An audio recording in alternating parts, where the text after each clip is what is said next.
Hello বন্ধুরা, কেমন আছেন সবাই? আজকে আমি এক্সপ্লেইন করব জাপানিজ হরর অ্যানিমে সিরিজ উজুমাকির বাকি 3rd এবং 4th এপিসোড নিয়ে।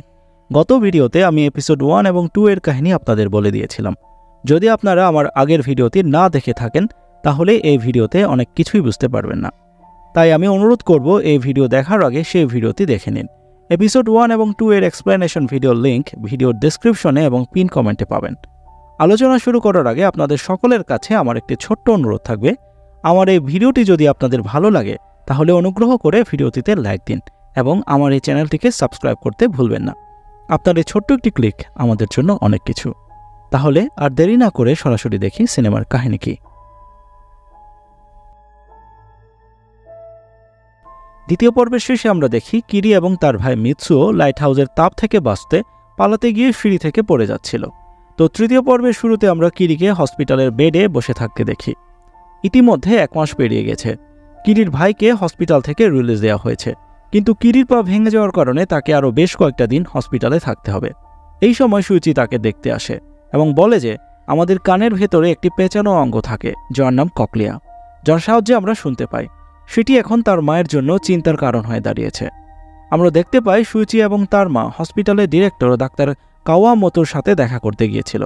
ডাক্তার তাকে পাশের মিদোরিয়ামা শহরের এক মানসিক হসপিটালে রেফার করে দেন, কারণ তার মা এখনও স্পাইরালের ভয়ে ভীত হয়ে আছেন।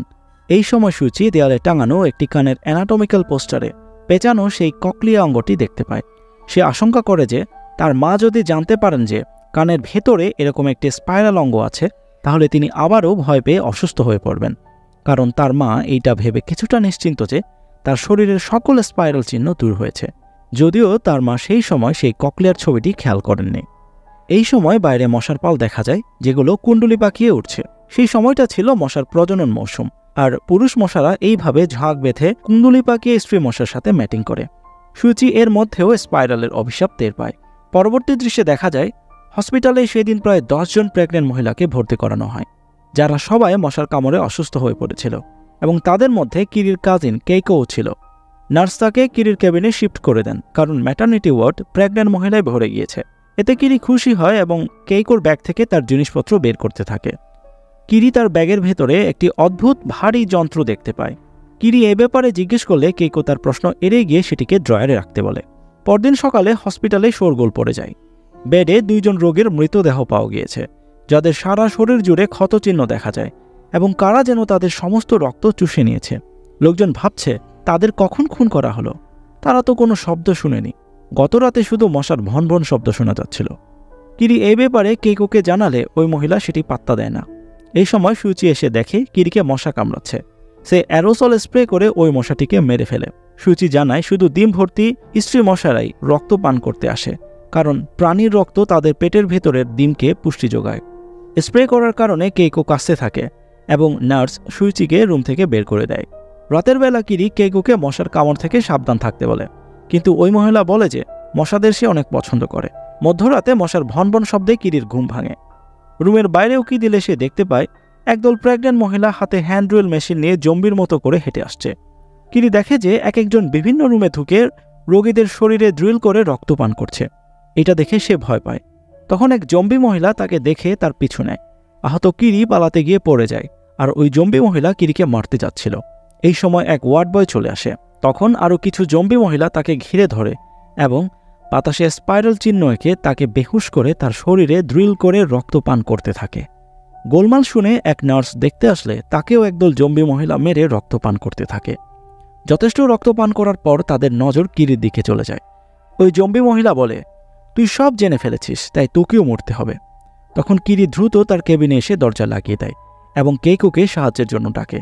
কিন্তু কেইকো ড্রিল মেশিন নিয়ে তার সামনে এসে বলে যে আমিই তোর রক্ত খাবো। আর তখনই অন্য জম্বিরা হুড়মুড় করে ঢুকে পড়ে এবং কিরির উপর আক্রমণ চালায়। কিরির হাতে তখন সুইচির আনা সেই এরোসলের বোতলটি লাগে, আর সেটি স্প্রে করে দেয় জম্বি মহিলাদের উপর, আর তাতেই সব রক্ত পিশাচরা পালিয়ে যায় সেখান থেকে। পরদিন সকালে কিরি গত রাতের সেই ঘটনা ডাক্তার এবং নার্সদের জানিয়ে দেয়, কিন্তু তারা তার কথা বিশ্বাস করে না, উল্টো কিরিকে অদ্ভুত দৃষ্টিতে দেখছিল। ওদিকে ঘুমানোর সময় সুইচির মায়ের কানের ভেতরে একটি সেন্টিপিড পোকা ঢোকার চেষ্টা করে। তার মা সেটিকে ফেলে দিলে সেই পোকাটি স্পাইরাল রূপ নেয়, আর সেখানে সুইচির মা তার স্বামী সে বিকৃত স্পাইরাল মুখটি দেখতে পায়। তার স্বামী তাকে বলে, প্রিয়তমা, আমার কাছে এসো। তুমি কখনোই তোমার কানের ভেতরে থাকা স্পাইরাল থেকে মুক্তি পাবে না। আমি ওই স্পাইরালের মধ্যে পেঁচিয়ে ঘুমাতে চাই। আর তাতেই সুইচির মা আবারও পাগল হয়ে যায়।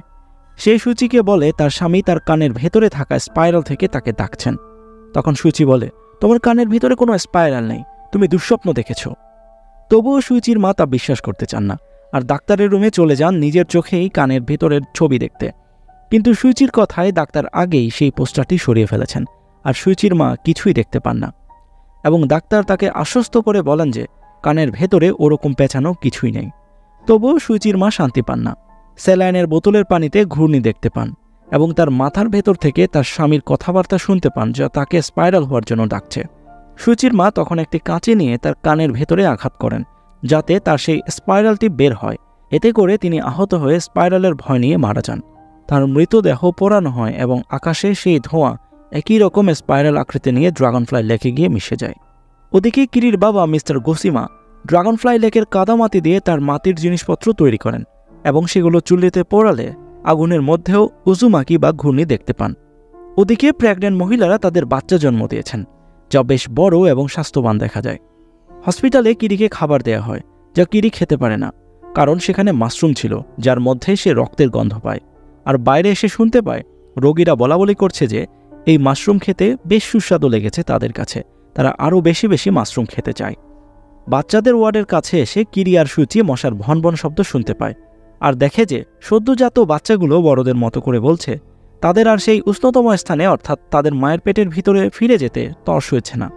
ডাক্তার কাওয়ামোতো মাকিকে, অর্থাৎ কেইকোর বাচ্চাকে কেইকোর পেটের ভিতরে ঢোকাচ্ছে, আর তখনই এক বাচ্চার পেট ফুঁড়ে মাশরুমের মতো কিছু একটা বের হয়ে যায়। ওদিকে ডেলিভারি ওয়ার্ড থেকে কেইকোর চিৎকার শোনা যাচ্ছে, যা শুনে সুইচি এবং কিরি সেখানে গিয়ে দেখে রুমের ভেতরের চারিদিকে অসংখ্য মাশরুম গজিয়েছে। তখন ডাক্তার বলেন শিশুরা তাদের মায়ের গর্ভের ভেতরে ফিরে যেতে দৃঢ় প্রতিজ্ঞাবদ্ধ, কিন্তু বাচ্চারা মায়ের গর্ভে ফিরে যেতে চায় কেন? ডাক্তার বলেন শিশুদের সৌন্দর্য হলো তাদের এক ধরনের অস্ত্র, যা দিয়ে তারা বড়দের আকর্ষণ পায়, কিন্তু শিশুরা বড় হতে শুরু করলে সেই অস্ত্র হারিয়ে যায় আর নিজেদের ইন্ডিপেন্ডেন্ট হতে হয়। এই বাচ্চারা চায় না ইন্ডিপেন্ডেন্ট হতে, তারা চায় তাদের মায়ের গর্ভের ভেতর চিরকাল থাকতে। আর এই মাশরুমগুলো হলো তাদের প্লাসেন্টা, যা বাচ্চাদের অ্যাম্বেলিক্যাল কর্ড বা নাড়ির সাথে যুক্ত থাকে। ডাক্তার যতবারই তাদের নাড়ি কাটছেন ততবারই এই রকম মাশরুমের মতো প্লাসেন্টা তৈরি হচ্ছে, যা এতদিন রোগীদের খাওয়ানো হচ্ছে। এরপর সুইচি আর কিরি ভেতরে গিয়ে কেইকোকে খুবই খারাপ অবস্থায় দেখে। তার পুরো পেট সেলাই করা, অর্থাৎ তার পেটের ভেতরে তার বাচ্চাটিকে ঢুকিয়ে দেওয়া হয়েছে। কেইকো বলে, ডাক্তার প্লিজ, আমি আরও রক্ত খেতে চাই। এই কথা শুনে ডাক্তার কিরিকে ধরে রাখেন, আর কেইকো তার রক্ত পান করতে এগিয়ে আসে। তার জিহ্বা এখন মশার শুঙ্গের মতো সর্পিল আকার ধারণ করেছে। কিন্তু কেইকো যখন কিরির গলায় কামড় দিতে যাচ্ছিল তখন কিরি সরে যায়, ফলে ডাক্তার কাওয়ামোতো কেইকোর শিকার হয়ে যান এবং কেইকো তার সমস্ত রক্ত পান করে ডাক্তারকে মেরে ফেলে। এইসবের মধ্যে কিরি এবং সুইচি সেই কক্ষ থেকে বেরিয়ে আসে, কিন্তু কিছু লোক সেই ঘরে ঢুকে মাশরুমগুলো কাঁচা অবস্থায় খেতে শুরু করে। তাদের দেখে কেইকো তাদের রক্ত পান করতে এগিয়ে আসে। এরপর হসপিটাল থেকে কিরিকে রিলিজ দেওয়া হয়, কিন্তু কেইকোর কি হয় সেটি আর দেখানো হয় না। যাই হোক, ফেরার পথে কিরির মা জানায় কিরির বাসায় সুস্থ হয়ে ফেরার উপলক্ষে তারা একটি ওয়েলকাম পার্টির আয়োজন করেছে, যেখানে সুইচিকে আমন্ত্রণ জানায় খাবার খাওয়ার জন্য। খাবার টেবিলে বসে সুইচি গোগ্রাসে খাবার গিলতে থাকে। তার বাবা মা মারা যাওয়ার পর সে ঠিকমতো খাবার খেতে পায় না। তখন সে খাবারের প্লেটে স্পাইরালের চিহ্ন দেখতে পায়, যা দেখে সে ভয়ে টেবিল থেকে উঠে পড়ে। তখন কিরির বাবা মিস্টার গোসিমা বলেন তিনি এখন তার মৃৎশিল্পের মধ্যে স্পাইরালের সৌন্দর্য ফুটিয়ে তুলতে পেরেছেন, যা তিনি সুইচির বাবার কাছ থেকে অনুপ্রেরণা পেয়েছেন। খাবার খাওয়ার পর প্লেট ধোয়ার সময় কিরি মিৎসুর কাছ থেকে জানতে পারে যে তার বাবা ইদানিং উদ্ভট সব জিনিস বানাচ্ছেন, যা দেখতে স্পাইরালের মতো লাগছে। শুধু তাই নয়, কিরি ওই মাটির জিনিসের মধ্যেই সুইচির বাবা মায়ের চেহারার ছাপ দেখতে পায়। এরপর সুইচি মাটির জিনিস পোড়ানো চুল্লির কাছে এসে শুনতে পায় এর ভেতর থেকে তার বাবা মা বাঁচাও বাঁচাও বলে চিৎকার করে তাকে ডাকছে। সে তখন সেই চুল্লির মুখটি ভেঙে দিলে এর ভেতর থেকে অজস্র আত্মা বেরিয়ে আসে এবং পুরো ভাটার ঘরে আগুন ধরে যায়। এই আত্মাগুলো চুল্লির ভেতরে গেল কিভাবে? এতদিন ক্রিমেটোরিয়ামে সব দাহের ফলে সৃষ্ট ধোঁয়া বা ছাই স্পাইরাল হয়ে ড্রাগনফ্লাই লেকে গিয়ে পড়ত, আর মিস্টার গোসিমা সেই লেকের কাদামাটি দিয়ে মাটির জিনিস বানাতেন এবং সেগুলো চুল্লিতে পোড়াতেন, যার মাধ্যমে সব মৃত আত্মারা ওই মাটির জিনিসের সাথে চুল্লির আগুনে পুড়ে যায়, যার অবয়ব সেই মাটির পাত্রের গায়ে লেগে থাকে। পরদিন কুরোজু শহরের উপর দিয়ে একটি শক্তিশালী ঘূর্ণিঝড় আঘাত হানে, কিন্তু আজব ব্যাপার হলো ঘূর্ণিঝড়টি প্রবাহিত না হয়ে কিরিদের বাড়ির উপরে এক জায়গায় স্থির হয়ে অবস্থান করছে, ঠিক যেন এর চোখ বা কেন্দ্র কিরিকে দেখছে। এদিকে টিভিতে দেখানো হয় ওই হিংসুতে কিয়াকো মেয়েটা যে কারেন্টের খাম্বার সাথে চুল আটকে মরে গিয়েছিল, তার লাশ বাতাসে উড়ে যাচ্ছে। ওইদিকে কিরির পুরো পরিবার বাড়িতে অবস্থান করছে। তখন মিৎসুও দেখতে পায় ঘূর্ণিঝড়টি তাদের শুধু দেখছেই না, বরং কিরির নাম ধরেও ডাকছে। এই সময় সুইচি তাদের বাড়িতে আসে এবং কিরিকে নিয়ে সেখান থেকে পালিয়ে যায়। তখন সুইচি বলে ওখানে থাকলে ঘূর্ণিঝড়টি কিরির বাড়ি এবং পরিবারকে ধ্বংস করে দেবে। ঘূর্ণিঝড়টিও তাদের পিছু নেয়। সুইচি বলে ঘূর্ণিঝড়টি কিরির প্রেমে পড়েছে এবং কিরিকে ডাকছে তার কাছে টেনে নেওয়ার জন্য। ঘূর্ণিঝড়টি তাদেরকে তাড়া করার সময় সবকিছু ভেঙে লণ্ডভণ্ড করে দিচ্ছে। এই সময় কিরি একটি ধ্বংসস্তূপের নিচে চাপা পড়ে। তখন কিরির মতো দেখতে একটি মেয়ে এগিয়ে আসে তাকে সাহায্য করতে। তখন ঘূর্ণিঝড়টি তাকে কিরি মনে করে উঠিয়ে নিয়ে যায়। পরক্ষণে বুঝতে পেরে আবারও নিচে ফেলে দেয় এবং মেয়েটির মৃত্যু ঘটে। ঘূর্ণিঝড়টি শহর জুড়ে তার তাণ্ডবলীলা চালাতে থাকে। এই সুযোগে কিরি আর সুইচি একটি ব্রিজের নিচে আশ্রয় নেয়, কিন্তু একটি আয়নার মাধ্যমে ঝড়টি তাদেরকে দেখতে পায় আর সাথে সাথে কিরিকে আকর্ষণ করতে থাকে। তখন তারা একটি ম্যানহোলের নিচে নেমে পড়ে। সেখানেও পানির ঘূর্ণি তৈরি হয়, যার মাধ্যমে ঘূর্ণিঝড়টি কিরি এবং সুইচিকে তার কেন্দ্রে টেনে নিয়ে যায়। কিন্তু সেই ঘূর্ণিঝড়টি ড্রাগনফ্লাই লেক দ্বারা শোষিত হয় এবং একসময় ঝড় থেমে যায় এবং সবকিছু শান্ত হয়ে যায়। কিরি এবং সুইচিকে লেকের পাড় থেকে উদ্ধার করা হয়। ঘূর্ণিঝড়ের তাণ্ডবে লেকের চারপাশের সব বাড়িঘর তছনছ হয়ে গিয়েছে। কিরির বাড়িও ধ্বংস হয়ে যায়। তখন কিরির পরিবার শহরের প্রান্তে অবস্থিত পুরানো সারি সারি বাড়িতে আশ্রয় নেয়, যা আশ্চর্যজনকভাবে ঘূর্ণিঝড়ের কবল থেকে বেঁচে গেছে। তখনই পাশের ঘর থেকে এক ভয়ানক গোঙানির আওয়াজ ভেসে আসে। মিৎসুও বলে এটি একটি মনস্টারের আওয়াজ। তখনই তাদের পাশের ঘর থেকে ওয়াকাবায়োসি নামে এক যুবক তাদের খোঁজ নিতে আসে। সে জানায় ডান পাশের ঘরটিতে এক বৃদ্ধা মহিলা তার এক অসুস্থ ছেলেকে নিয়ে থাকেন, যে মাঝে মাঝে যন্ত্রণায় ভয়ানক গোঙানির আওয়াজ করে। রাতের বেলায় পাশের রুমের বৃদ্ধা মহিলার কান্নার শব্দে তাদের ঘুম ভাঙে। কিরি গিয়ে জানতে পারে যে সে বৃদ্ধার অসুস্থ ছেলে মারা গেছে। কিরি গিয়ে দেখে ভয়ঙ্কর এক মৃত লাশ পড়ে রয়েছে। পরদিন সে মৃতদেহ নিয়ে যাওয়া হয় এবং বৃদ্ধাকে হসপিটালে ভর্তি করানো হয়। তখন ওয়াকাবায়াসি বলে সে তাদের ঘরে একটু আগে উকি দিয়েছিল। ঘরের মেঝেতে ছোট ছোট অসংখ্য ছিদ্র ছিল, কিন্তু সে বুঝতে পারছে না এসব কিসের ছিদ্র। কিরি তাকে এ ব্যাপারে কিছুই বলতে চায় না এবং সে বাড়িতে চলে যায়। কিন্তু ওয়াকাবায়াসি কিরির রূপে মুগ্ধ হয়ে তার রুমের দেয়ালের ফুটো দিয়ে তাকে দেখতে থাকে, যা সে আগেও করত। তখনই তার হাতে ওই বৃদ্ধার মতো ছোট ছোট কাঁটা গজাতে থাকে, যা একসময় বড় বড় শিঙে পরিণত হয়ে দেয়াল ভেঙে কিরিদের ঘরে এসে পড়ে। তখন ওয়াকাবায়াসিকে এক ভয়ঙ্কর দানবের মতো লাগছিল, যার সারা শরীর লম্বা লম্বা শিং দিয়ে ভর্তি, যা দেখে কিরির পরিবার ভয় পায়। তখন ওই ভয়ঙ্কর দানবটি একটি ইঁদুরকে চিবিয়ে খেয়ে ফেলে এবং কিরির দিকে ধেয়ে আসে। তখন কিরি দরজা ঘুরে বাইরে বেরিয়ে আসে। বাইরে তখন তুফান বয়ে যাচ্ছে। যেই না ওই দানবটি কিরিকে কামড়ে দিতে যাচ্ছে, অমনি ঝড়ের বাতাসে একটি খুঁটি এসে ওয়াকাবায়াসিকে বাড়ি মেরে উড়িয়ে নিয়ে যায় আর কিরি বেঁচে যায়। তখন একটি আজব ঘটনা ঘটে। গত পর্বের এন্ড ক্রেডিটস সিনে দেখানো কবর ভেঙে জেগে ওঠা ইয়ামাগুচির লাশটি লাফাতে লাফাতে তাদের দিকে এগিয়ে আসে, যার শরীরে একটি স্প্রিং লাগানো আছে, যা ছিল অ্যাক্সিডেন্ট হওয়া গাড়ির সাসপেনশন স্প্রিং, যেটি তার শরীরের ভেতরে ঢুকে গিয়েছিল। ইয়ামাগুচি মরার পরেও তার জ্যাক ইন দ্য বক্স নামটিকে সার্থক করে রেখেছে এবং শেষবারের মতো কিরিকে চমকে দেয়। আর এখানেই উজুমাকির 3rd এপিসোড শেষ হয়। এপিসোড 4-এর শুরুতে দেখা যায় কয়েকজন রিপোর্টার একটি গাড়ি নিয়ে টানেলের ভেতর দিয়ে কুরুজু শহরে যাচ্ছে। তাদের কথাবার্তায় জানতে পারি কুরুজু শহরে ইতিমধ্যে 6টি ঘূর্ণিঝড় আঘাত হেনেছে। শহরটি বাইরের পৃথিবী থেকে একেবারেই যোগাযোগ বিচ্ছিন্ন হয়ে পড়েছে এবং এর 6000 বাসিন্দাদের কী অবস্থা সেটা কেউই জানে না। এমনকি এর আগে যারা রিপোর্ট করতে এসেছিল তারাও নিখোঁজ রয়েছেন। টানেল পেরিয়ে যেই না শহরে প্রবেশ করেছে, অমনি একটি টর্নেডো এসে তাদের গাড়িকে উড়িয়ে নিয়ে যায় আর দুমড়ে মুচড়ে ফেলে দেয়। তাদের একজন চিয়েমারুয়ামা, যে কোনো মতে গাড়ি থেকে বের হতে পারলেও বাকি 2 জন আহত হয়ে গাড়ির ভেতরে আটকা পড়ে। চিয়ে সাহায্যের খোঁজে সামনে এগুতেই দেখে রাস্তার উপর অনেক গাড়ি উল্টে পড়ে আছে। তার আর বুঝতে বাকি রইল না যে এর আগে যেসব রিপোর্টার এখানে এসেছিল তাদের ভাগ্যেও একই পরিণতি ঘটেছে।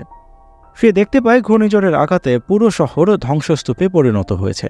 তখন সে একটি নিউজ চ্যানেলের হেলিকপ্টারকে উড়তে দেখতে পায়, কিন্তু মুহূর্তের মধ্যে সেটিও ঘূর্ণিঝড়ের কবলে পড়ে লেকের পানিতে তলিয়ে যায়।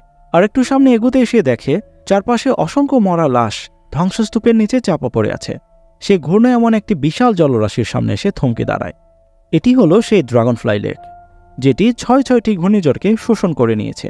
এই সময় সাইরেন বেজে উঠলে 4টি টর্নেডোকে উড়ে আসতে দেখা যায়।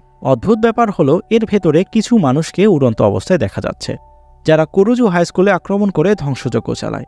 এরা হলো বাটারফ্লাই গ্যাং, যারা এখন বাতাসে উড়তে শিখে গেছে। তারা এখন বাতাসের ঘূর্ণি ব্যবহার করে শহরে ধ্বংসযজ্ঞ চালাচ্ছে। কিরি এবং মিৎসুওর সাথে চিয়ের দেখা হয়। তারা চিয়েকে লুকিয়ে পড়তে বলে যতক্ষণ না ওই গ্যাং সেখান থেকে চলে না যায়।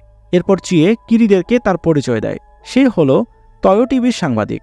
কিরি জানায় এখানে সামান্য জোরে নড়াচড়া করলে বা জোরে নিঃশ্বাস ফেললেও তাতে ঘূর্ণি সৃষ্টি হচ্ছে, ঠিক যেন বাটারফ্লাই ইফেক্টের মতো। তার কারণ হলো স্পাইরালের অভিশাপ। এজন্য তাদের খুব ধীরে ধীরে হাঁটতে হচ্ছিল। এরপর তারা আহত চিয়েকে নিয়ে সেই লম্বা সারি সারি পুরাতন ঘরে চলে আসে, যেগুলো এখনও অক্ষত অবস্থায় দাঁড়িয়ে আছে। সেখানে গিয়ে দেখা যায় সেই বাড়িতে ঘরবাড়ি হারা সব লোক আশ্রয় নিয়েছে। পুরো রুম মানুষে গিজ গিজ করছে। তারা কিরির সাথে নতুন একজনকে দেখে ক্ষুব্ধ হয় এবং বলে যে এখানে থাকার আর জায়গা নেই, চলে যাও। কিন্তু কিরি তাদের অনেক রিকোয়েস্ট করে সেখানে একটু থাকার জায়গা দেওয়ার জন্য। ওদিকে ঘরের এক কোণে বসে সুইচি বিড়বিড় করে বলছে চারিদিকে মহাবিপদ, স্পাইরাল এসে সবাইকে গ্রাস করবে, সবাই মরবে। তার এই বকবকানি শুনে এক লোক রেগে গিয়ে তাকে ঘর থেকে লাথি মেরে বাইরে বের করে দেয়। আর কিরি তার বাবা মা ভাই এবং চিয়ে সুইচির কাছে এসে দেখতে আসে যে তার কি হয়েছে। এই সুযোগে বাকির লোকেরা ঘরের দরজা লাগিয়ে দেয়। কিরি আর তার পরিবার ঘর ছাড়া হয়ে পথে পথে ঘুরতে থাকে আশ্রয়ের খোঁজে। কিন্তু যে কোটা সারি সারি পুরনো বাড়ি এখনও টিকে আছে সেগুলোতেও মানুষে ভর্তি, কোথাও কোনো জায়গা নেই। চিয়ে বলে তার চেয়ে এই শহর ছেড়ে চলে গেলে ভালো হবে, কিন্তু মিৎসুও বলে এই শহর থেকে বের হওয়ার কোনো পথ নেই। এমন সময় কয়েকটি বিশাল শামুক দেখে চিয়ে চিৎকার দিয়ে ওঠে। কিরি তাকে বুঝিয়ে বলে এগুলো হলো শামুক মানব। এরা একসময় মানুষ ছিল, যারা এখন উজুমাকির অভিশাপে শামুকে পরিণত হয়েছে। এ সময় মিৎসুও মাংস গ্রিল করার সুঘ্রাণ পায়। তারা দেখতে পায় ওই বাটারফ্লাই গ্যাংয়ের লোকেরা শামুক মানবদের মেরে তাদের মাংস আগুনে পুড়িয়ে খাচ্ছে। কিরিদের দেখতে পেয়ে তারা বলে, হেই সুন্দরীরা, তোমরা আমাদের সাথে বাটারফ্লাই গ্যাংয়ে যোগ দিচ্ছ না কেন? আমরা তোমাদের রানীর মতো করে রাখব। তখন কিরি বলে, আমরা কোনো বাটারফ্লাই গ্যাংয়ের সাথে যোগ দিতে চাই না। তখন গ্যাংয়ের এক লোক বলে, ওরা এখন মাংস খেকো ড্রাগন ফ্লাই, মধু খেয়ে ওদের আর পোষাচ্ছে না। এরপর চিয়ে এবং কিরিকে তারা হ্যারাসমেন্ট করতে শুরু করে। হঠাৎ করে কিরির বাবা তাদের মধ্যে এসে পড়েন এবং এর প্রতিবাদ করে বলেন, বদমাশির দল, আমার মেয়ে থেকে দূরে থাকো। আর তখন গ্যাংয়ের এক লোক তাকে ধাক্কা দেয় এবং তিনি টর্নেডো হয়ে উড়ে চলে যান। তখন কিরিও তাদের ধাক্কা দেয় আর তারাও টর্নেডোতে পরিণত হয়। কিন্তু এতে তাদের কিছুই হয় না, বরং গ্যাংয়ের অন্য লোকেরা একত্রিত হয়ে টর্নেডো তৈরি করে কিরি সহ বাকিদের উড়িয়ে নিয়ে যায়। এরপর ড্রাগন ফ্লাই লেকের ঘূর্ণি সেই টর্নেডোগুলোকে নিজের দিকে টানতে থাকে। কিন্তু শেষ মুহূর্তে সুইচি এসে তাদের বাঁচায় আর বাটারফ্লাই গ্যাংয়ের সেই টর্নেডো ড্রাগন ফ্লাই লেকে হারিয়ে যায়। এরপর কিরিদের সাথে কিছু ভলেন্টিয়ার লোকজনের সাক্ষাৎ হয়, যারা এসেছিল এখানে সাহায্য করতে। কিন্তু তারা এখানে নিজেরাই ফেসে গেছে। শহর থেকে বের হওয়ার কোনো পথই খুঁজে পাচ্ছে না। যেদিকে যাচ্ছে সেই একই জায়গায় ফিরে আসছে। টানেল দিয়ে বের হতে গিয়েছিল, কিন্তু টানেলের শেষ মাথা আর খুঁজে পায়নি। উল্টো টানেলটি পেঁচিয়ে তাদের অন্ধকারে টানতে লাগছিল। সমুদ্রের পথেও কেউ কেউ পালাতে চেষ্টা করেছিল, কিন্তু তাতেও লাভ হয়নি। জলের ঘূর্ণি তাদের নিচে টেনে নিয়ে যায়। এর ফলে তাদের অনেকেই এখন মানসিক ভারসাম্য হারিয়ে ফেলেছে। কিরি বলে তারা ঘূর্ণিঝড়ে বাড়িঘর হারিয়ে এখন এক চালের নিচে আশ্রয় নিয়েছে, যেখানে দেখা যায় গতবারের সেই টর্নেডোতে কিরির মা আহত হয়ে পড়ে রয়েছেন। এরপর সেই ভলেন্টিয়ার লোকগুলো তাদের পরিচয় দেয়। তাদের একজনের নাম তানিজাকি এবং আরেকজন বলে তার নাম তাকেমতো। তারা বলে এখানে থাকাটা খুবই বিপজ্জনক, কারণ বাইরে উড়তে থাকা টর্নেডো যে কোনো সময় তাদের উড়িয়ে নিয়ে যেতে পারে। তখন কিরি বলে শহরের প্রান্তে কিছু সারি সারি ঘর রয়েছে, যেখানে সবাই আশ্রয় নিয়েছে। তারা ভাবে ওইখানে হয়তো আশ্রয় নেওয়ার জায়গা পাওয়া যাবে। এরই মধ্যে সেই ভলেন্টিয়ার গ্রুপের এক লোক শামুকে রূপান্তরিত হতে থাকে। তার পিঠে শামুকের খোলসের মতো আকৃতি গজায়। কারণ হিসেবে সুইচি জানায় তারা খুবই ধীরে ধীরে হাঁটছিল, যার কারণে উজুমাকির অভিশাপ তাদের ধরে ফেলেছে। হয়তো এর পরবর্তী শিকার তাদের মধ্যে যে কেউ হতে পারে। তখন সবাই ভাবে যে বাইরে থাকার কারণে এই অভিশাপ তাদের উপরে পড়েছে। তখন তারা একটি নিরাপদ জায়গা খুঁজতে ওই সারি সারি বাড়ির দিকে এগিয়ে যায়। কিন্তু তারা সেই সব বাড়ির সামনে গিয়ে দেখে যে আরও অনেক লোক সেই সব বাড়ির ভেতরে ঢুকতে চাচ্ছে, কিন্তু সেই বাড়িগুলো মানুষে পরিপূর্ণ এবং তারা তাদের ঢুকতে দিতে চাচ্ছে না। তখন ওরা জোর করে ভেতরে ঢুকতে গেলে ভেতরের লোকেরা ফু দিয়ে তাদের উড়িয়ে দেয়, আর বাইরের লোকেরাও দরজা ভেঙে ভেতরে প্রবেশের চেষ্টা করে। দরজা ভেঙে গেলে তখন দেখা যায় ভেতরে 1 ইঞ্চিও জায়গা নেই, আর ভেতরের লোকেরা একে অপরের সাথে এমনভাবে পেঁচিয়ে আছে যেন তারা একটি স্পাইরালের অংশ। ধাক্কাধাক্কির কারণে তাদের শরীরে এমন প্যাচ লেগে গেছে যে তারা আর আলাদা হতে পারছে না। তখনই মানুষের চাপে সেই বাড়ির 2 দিকের দেয়াল ভেঙে ভেতরের মানুষগুলো দলা পেঁচানো শরীর নিয়ে বের হয়ে আসে। পরক্ষণে আবার তারা সেই ভাঙা কাঠগুলো নিয়ে বাড়িটি তৈরি করতে থাকে, যাতে তাদের উন্মুক্ত হওয়া শরীর ঢেকে রাখতে পারে। তখন তানিজাকি প্রস্তাব দেয় যে আমরা যদি ভাঙাচোরা কাঠ দিয়ে বাড়ি তৈরি করি তবে আমরা নিরাপদে থাকতে পারব। অন্য একজন বলে তাদের আগে সেখান থেকে পালানোর পথ খোঁজা উচিত। বাড়ির ভেতরে থাকলে ওইভাবে জীবন্ত নরকে থাকতে হবে। ঠিক তখনই একটি ঘূর্ণি এসে তাদের গ্রুপের বেশ কয়েকজনকে উড়িয়ে নিয়ে যায়। তখন ওরা তর্ক করতে থাকে যে ঘর বানাবে নাকি বাইরে যাওয়ার রাস্তা খুঁজবে। ঠিক সেই সময় সমুদ্রের দিকে কয়েকটি উদ্ধারকারী জাহাজকে আসতে দেখা যায়। এটা ছিল তাদের শেষ আশা, কারণ তারা ভাবছে এই জাহাজে চড়ে তারা সবাই শহর ছেড়ে বাইরে বের হয়ে যেতে পারবে। কিন্তু হতাশার বিষয় এই যে সেই জাহাজগুলো সমুদ্রের ঘূর্ণির মধ্যে পড়ে পানিতে তলিয়ে যায়। সেই রাতে বেঁচে থাকা লোকেরা খাবার খুঁজতে থাকে, আর তখন তারা ড্রাগনফ্লাই গ্যাংয়ের রান্না করা শামুকের মাংস খুঁজে পায়, যা খেয়ে তারা ক্ষুধা মেটাতে থাকে, কারণ তাদের কাছে খাবার হিসেবে আর কিছুই ছিল না। তারা এতটাই ক্ষুধার্ত হয়ে পড়েছিল যে তারা তাদের সেই সঙ্গীকেও, যে ধীরে ধীরে শামুকে রূপান্তরিত হচ্ছিল, তাকেও রান্না করে খেতে চেয়েছিল। কিরি সেই শামুকের মাংস খেতে দ্বিধাগ্রস্ত ছিল, কারণ এগুলো তো একসময় মানুষ ছিল। তখন তানিজাকি বলে, আরে খাও, এরা তো এখন আর মানুষ নেই। তখন কিরি সুচিকেও অন্যদের সাথে শামুক মানবের মাংস খেতে দেখে, তাই জীবন বাঁচানোর জন্য বাধ্য হয়ে সেও মাংস খায় এবং তার মা ভাইয়ের জন্য কিছু মাংস নিয়ে নেয়। সুচি, চি এবং কিরি যখন তাদের মা এবং ভাইয়ের কাছে ফিরে আসে, তারা দেখে কিরির ভাই একটি বাড়ির নিচে চাপা পড়ে আছে আর তার মা সেখানে নেই। মিৎসুও তাদের জানায় যে তার মাকে টর্নেডো উড়িয়ে নিয়ে গেছে। আর সবচেয়ে ভয়ঙ্কর বিষয় ছিল যে মিৎসুর পিঠেও এখন শামুকের খোলের মতো একটি আকৃতি ফুটে উঠেছে, যার নির্দেশ করে যে সেও উজুমাকির অভিশাপের শিকার হয়েছে। কিরি বলে যে মিৎসুও সম্পূর্ণ শামুকে রূপান্তরিত হওয়ার আগেই তারা যদি ওই শহর থেকে বের হতে পারে তাহলে সে ঠিক হয়ে যাবে। এরপর তারা ফিরে এসে তাদের বাবা মাকে খুঁজে বের করবে। কিন্তু কোন দিক দিয়ে বের হবে? সমুদ্র বা টানেল কোনো দিকে বের হওয়ার কোনো উপায় নেই।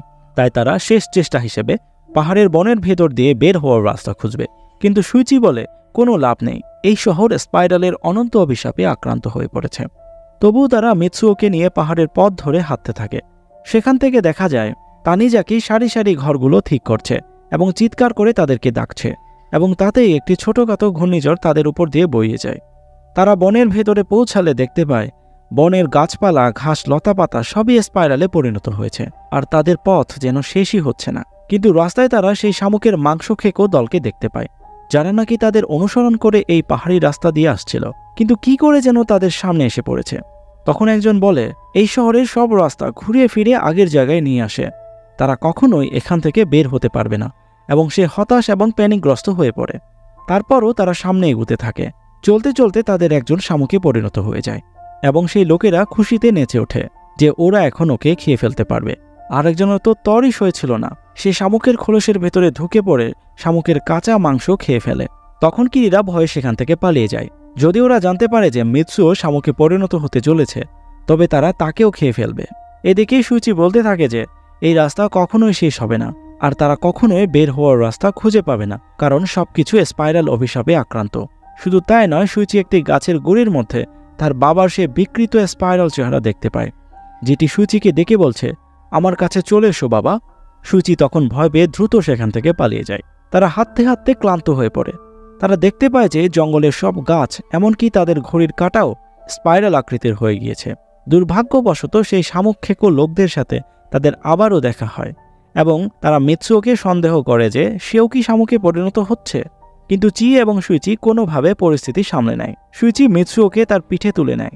চলতে চলতে একসময় মিৎসুও পুরোপুরি শামুকে পরিণত হয়ে যায়, এবং ওই লোকেরা তাকে খাওয়ার জন্য প্ল্যান করতে থাকে। তখন কিরিরা সমুদ্রের দিকে পালিয়ে যায়। কিরি তাকে পাহাড়ের নিচে হামাগুড়ি দিয়ে নামতে বলে এবং কথা দেয় যে সে আবারও ফিরে আসবে। মিৎসুও ধীরে ধীরে পাহাড় থেকে নিচে নামতে শুরু করে, এবং তখন চিয়ে, কিরি এবং সুইচি সামনের দিকে এগিয়ে যায়। ঠিক তখনই পেছন থেকে শামুক খেকো লোকেরা তাদের পিছু নিয়ে বলে যে তারা সেই শামুকটিকে খেতে চায়। এখন তারা শামুকের মাংস খাওয়ার জন্য পাগল হয়ে পড়েছে। তখন তারা স্পাইরালের অভিশাপে আক্রান্ত হয়, এবং তাদের হাত পা শরীর পেঁচিয়ে এক ধরনের অদ্ভুত স্পাইরাল প্রাণীতে পরিণত হয়। এরপর সুইচি, চি এবং কিরি হাঁটতে হাঁটতে কুরজে শহরের দিকে চলে যায়। তারা দেখতে পায় যে শহরের সব বাড়িঘর স্পাইরাল আকৃতিতে পরিণত হয়ে গিয়েছে।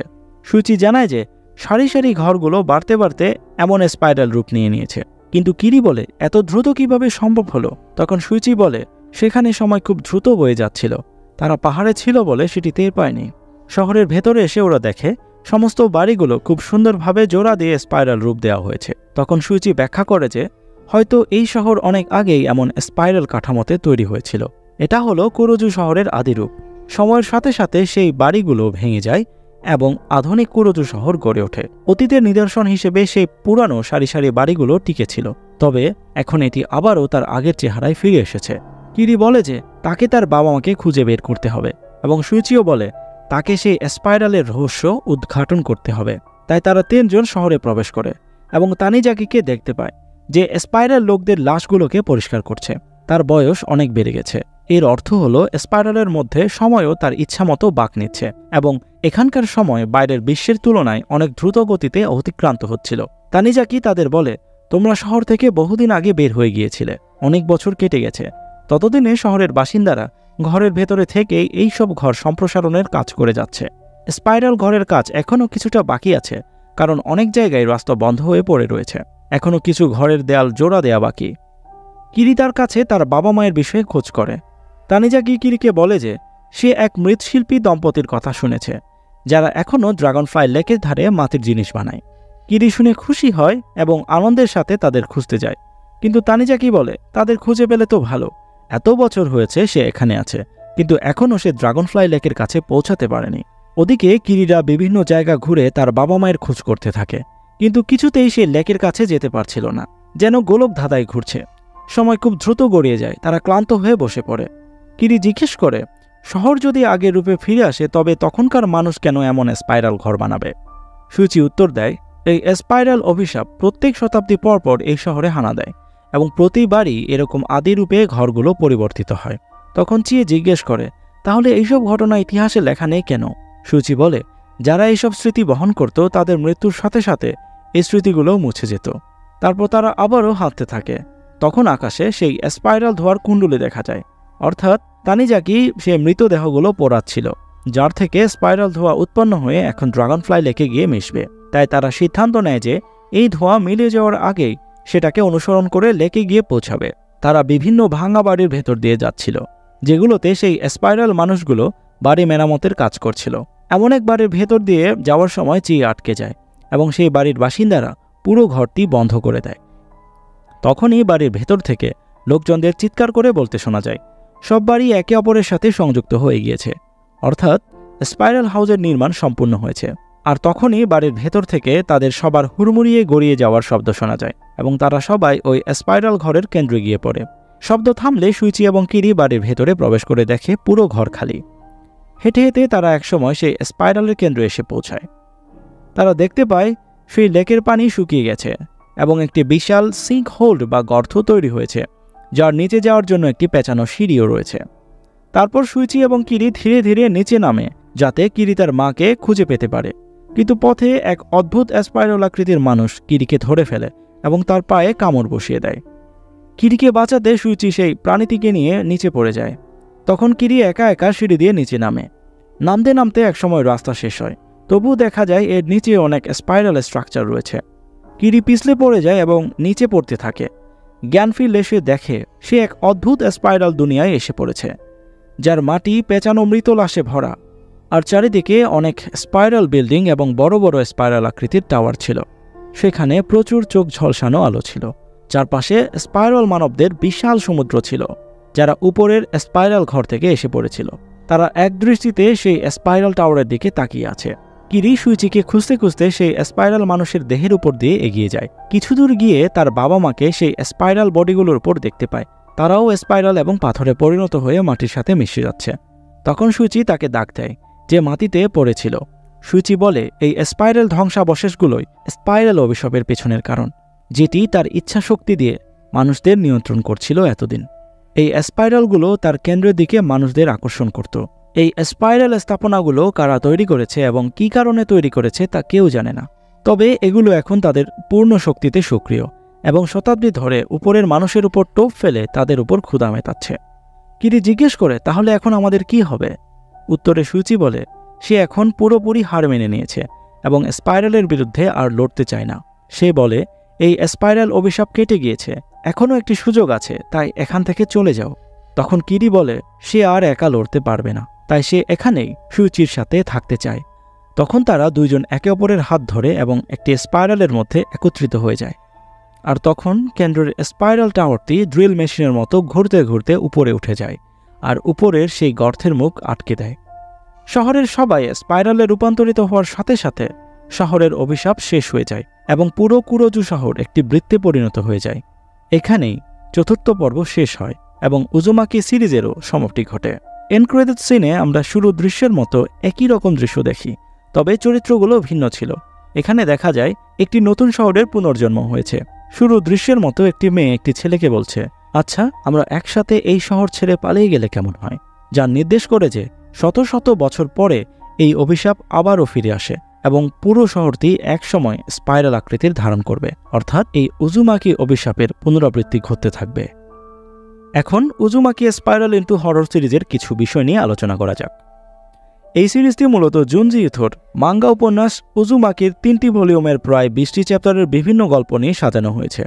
এই উজুমাকি অভিশাপটি কুরুজু শহরে 1000 বছর ধরে ঘটে আসছে, যার কেন্দ্রস্থল হল ড্রাগনফ্লাই লেকের নিচে অবস্থিত স্পাইরাল আকৃতির বিভিন্ন স্থাপনা, যেগুলো কারা বানিয়েছে এবং কিভাবে মানুষের উপর নিয়ন্ত্রণ করে সেটি সিরিজে তেমন স্পষ্ট করে বলা হয়নি। তবে একটা বিষয় এখানে আলোকপাত করা হয়েছে যে কোনো বিষয় বা জিনিসের উপর মানুষের অতিরিক্ত আসক্তি, যা তাদের এমন এক জগতে আটকে ফেলে যেখান থেকে তারা আর মুক্তি পায় না, যা এক ধরনের মানসিক অসুস্থতা যা মানুষের জীবনকে সম্পূর্ণরূপে নষ্ট করতে পারে।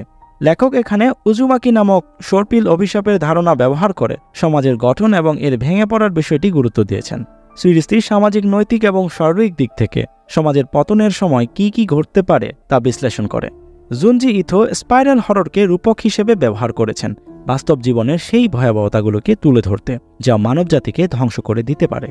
তো এই ছিল উজুমাকি হরর এনিমে নিয়ে আমার এক্সপ্লেনেশন। আপনার কি মতামত সেটি অবশ্যই কমেন্ট করে জানাবেন। ভিডিওটি ভালো লাগলে একটি লাইক দেবেন আর অবশ্যই আমার এই সিনে ফ্রেন্ডজি বাংলা চ্যানেলটিকে সাবস্ক্রাইব করে দিবেন। পরবর্তী ভিডিওর আপডেট পেতে বেল আইকনে প্রেস করুন। দেখা হবে আবার কোনো নতুন মুভি বা সিরিজের এক্সপ্লেনেশন নিয়ে। ততক্ষণ পর্যন্ত সবাই ভালো থাকবেন, সুস্থ থাকবেন। এতক্ষণ সাথে থাকার জন্য ধন্যবাদ। Thanks for watching. বাই।